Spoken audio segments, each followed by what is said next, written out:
Hello, quacklings, benders, equalists. My name is Munin. I work on the indie game Wizardux. Check it out on Twitter, link on the description. And today, if you saw the title, instead of just being on an autoplay, we're talking about Naga. Because Korra is on Netflix, and we're about to see how the show aged for almost a decade now, and see a lot of discussions about what the series got so right, and what the series got really wrong. But one thing that I didn't really see is something that I actually struggled a lot as both a writer and game dev. So we're going to just explain a bit of the problem right now. And of course, if you're going to rewatch or watch for the first time, I want you to pay attention to one very thing. So do not be distracted by how adorable Korra's face is and how her muscles are more defined than the Dumbbell girls turning Super Saiyan. Forget the fact that Asami is probably the prettiest girl you ever see. And I know it's hard, I really do, but let's try your best effort to disregard how Bumi is the peak of sexy masculinity before Thor was even popular. With that said, I want you to take a drinking game on how Korra uses Naga, and be disappointed by how sober you'll be by the end of the 4 seasons. You probably know this already, but each avatar has a spirit animal that they can sell as plushes. Aang has Appa, the most famous one, the most cuddly one. He has his own personality, he has his screen time, he has his own episode. And even when no one is really doing anything or just talking, he is there, being the source of transportation for most of the series.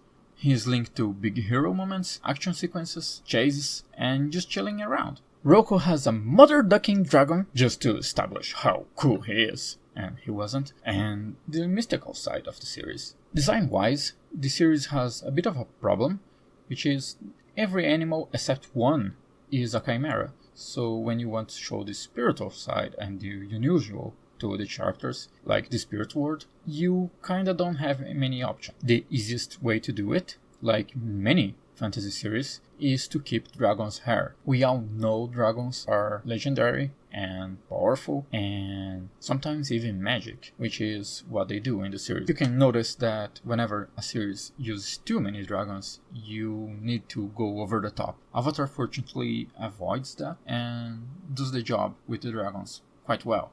One has a chimera thing that most people don't really care about, but in theory, while this animal would have the same problems that we're about to discuss, it has a more vibe of mythological and Asian folklore design, especially with the style and the narrative it goes for, and it doesn't overstay its welcome. The other avatars have lice or something. We don't really talk about it. It is a bit weird how they try to make the dragon guide Aang just show the mystics and make it tradition instead of just Aang being separate somehow. And then we don't have Appa guiding Korra or the other avatars using their pets to lure the avatar. The series kinda ditches this link with an animal, and unfortunately Naga has become just a pet by the end of it. It has no such forgiveness on any utility that couldn't be replaced.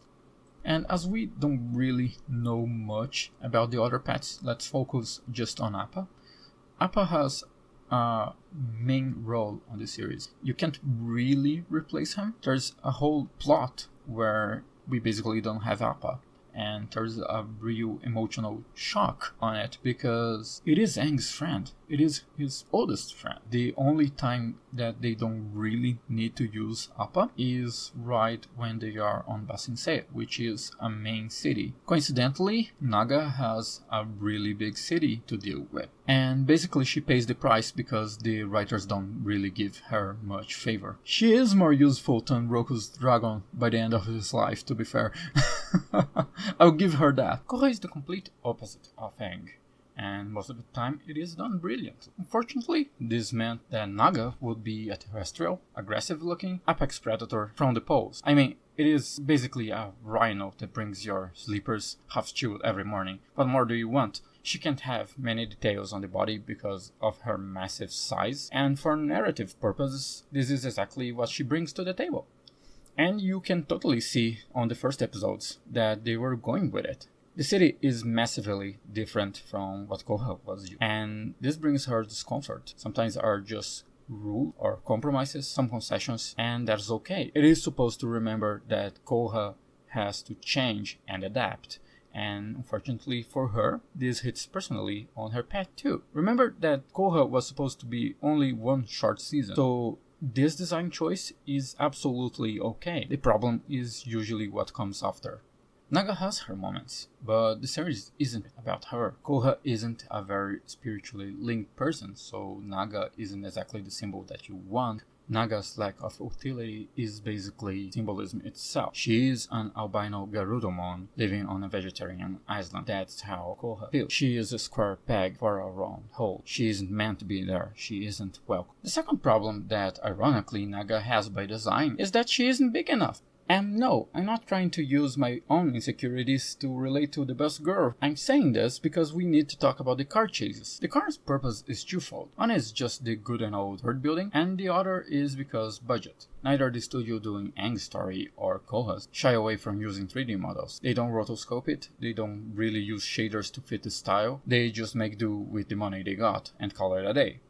It might sound a little weird to say, but Naga is difficult to draw and really expensive compared to a car. She is basically a giant dog, and we are familiar with it. We can spot when something is wrong on her very defined anatomy. You could make a 3D model of Naga just to draw over it, but now you're dedicating someone to rig her personality all the time she appears on screen, and hope the animators doing the sketches from the storyboards don't waste too much time. You're spending more money on something that is on the background but isn't a piece of the background like a car. The car, unless it is the actual focus point that you're trying to sell, like a figure, is basically a moving background. Your main problem if it is too distracting, but people get used to it. Animation wise, you just need to shake and change the angles, and the camera and the actual characters that you are trying to show doing stuff will do the heavy lift. Few smears, few physics, you don't need to worry about weight distribution, unlike our favorite getaway Arcanine that is being compared to Appa, that has no such problems.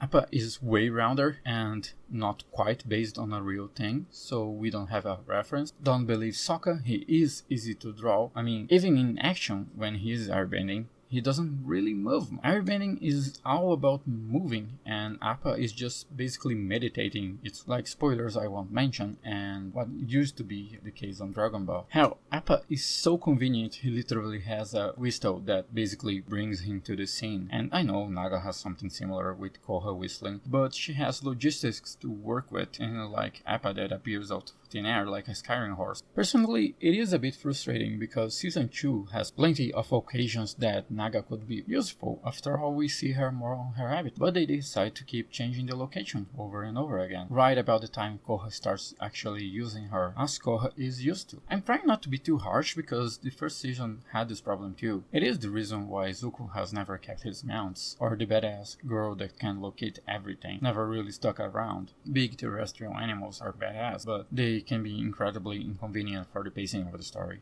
So, why is a game dev channel trying to cash in on an animated series from Netflix?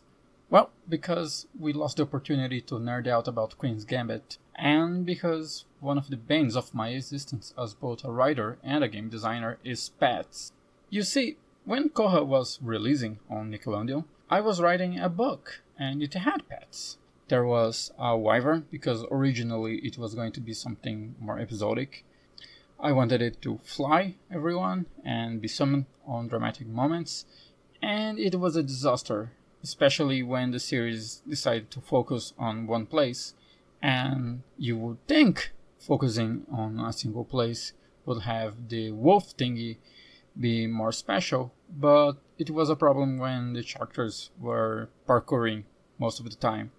And a similar thing happened when I was learning Virtual Spaghetti, making my own game as a platformer. I wanted pets, but by design most that I could think of would simply not climb as well as the character that you would play with.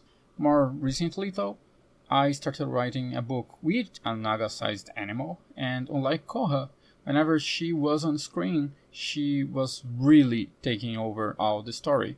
The motivation was about her, the fights were around her, so you could really, really play with her strengths and her weaknesses. It really makes me think if Asami got more time with Naga herself, since Asami can't bend, you could really have some unique fights, since you kinda do have that on Season 3 with a motorcycle. As for the actual game, me, like any other League of Legends player, I don't learn, so I'm trying pets again. And while I can assure you for sure that making pets on RPGs are way, way easier, questions like, can the fire spirit that crawls swing alongside you, are some things that haunts me on my sleep. Still, games can be more cartoonish about it, and as long as something doesn't quite break the immersion like a horse on a roof, you should be fine. So I will list some examples that I have taught along the years. Ironically, mostly from my childhood. Yeah, I haven't made much progress on that, apparently. But hey, I hope it helps. The first solution is the Pokemon approach, more specifically, the Hammer Space approach. You know on old RPGs how the party will not follow you, they will walk into you and be extremely intimate until they disappear? Yeah, that. Only Pokemon has a perfect solution that it doesn't need Ash to shove a Charizard up his ass, he just needs to have the balls do it for him. To carry the Charizard, not to shove the balls on his ass, although we're not here to judge. Right from the bat, the Pokemon anime is addicted to doing it. And the major reason isn't because it's trying to promote the games with the Pokeballs and such. The Pokemon can't swim? Pokeball. The design is too complex? Pokeball. Pokemon is too big? Pokeball. It saves so much time and resources in drawing. Can you imagine if it was a whole party? Each character, usually 3 to 4, would have another 4 or 6 Pokemon by the end of the season. It is not just about drawing either. Anytime you don't want a Pokemon interacting with the others, you just say, okay, he's in the Pokeball. No need to worry about writing that. Children do catch on that though. Something is too big? Why don't you use Charizard? You can fly, you can fly, you can fly. Or other general uses of Pokemon on a daily basis that many praise the third movie on doing it.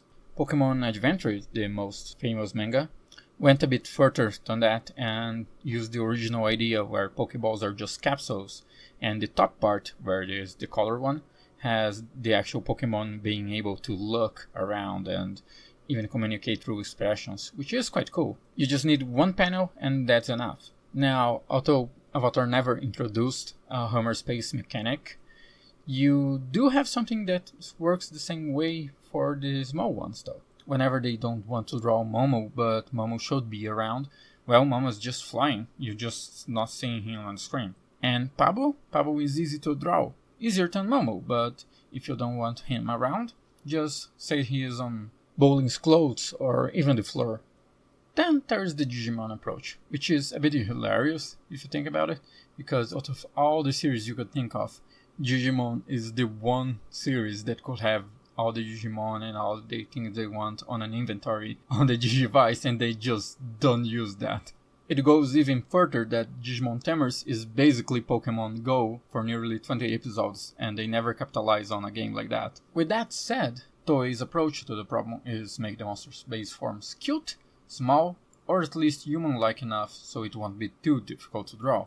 It still carries the party problem, which is why as the series go along, until Frontier at least, you have less and less characters, and it comes to the point where even the humans have transformations so you can avoid doing too many characters. Just so you know, that is one anime thing. The original games didn't really have a go back mechanic, unless it was dead, and neither did the original manga. The character was one chosen one Digimon, and as the design got more complex, the series ended. The original animated series had 14 characters, can you imagine?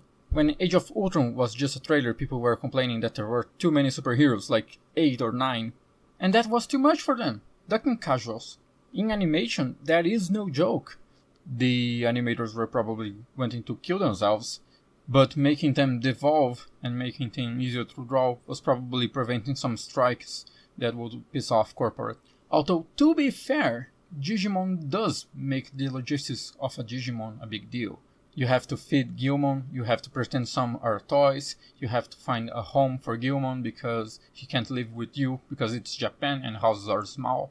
It has the charms of throwing Digimon on the real life, which is something that kids think about. I know I did. How does our favorite Alolan Arcanine fit into this? Well, polar bear dogs were not introduced before Korra, so there was nothing stopping design-wise from making her reduce her size or even her weight, or making Naga herself be special among them, having those abilities. When spirits were introduced on Aang stories, we saw a panda transform on one of the coolest designs the series ever had. It is not like they couldn't make Naga a bit more spiritual.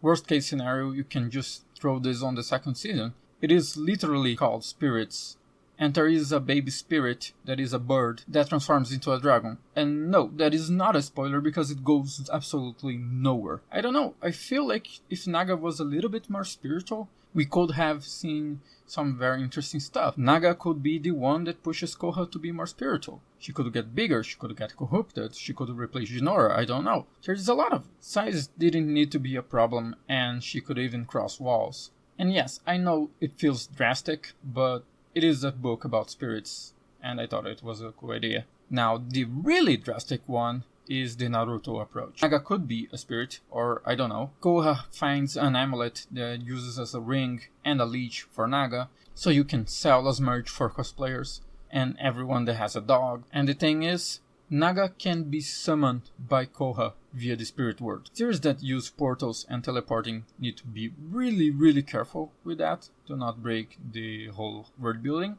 And I know this is pushing a little, but in my opinion, it is less contrived than the final battles of Season 2 and 4.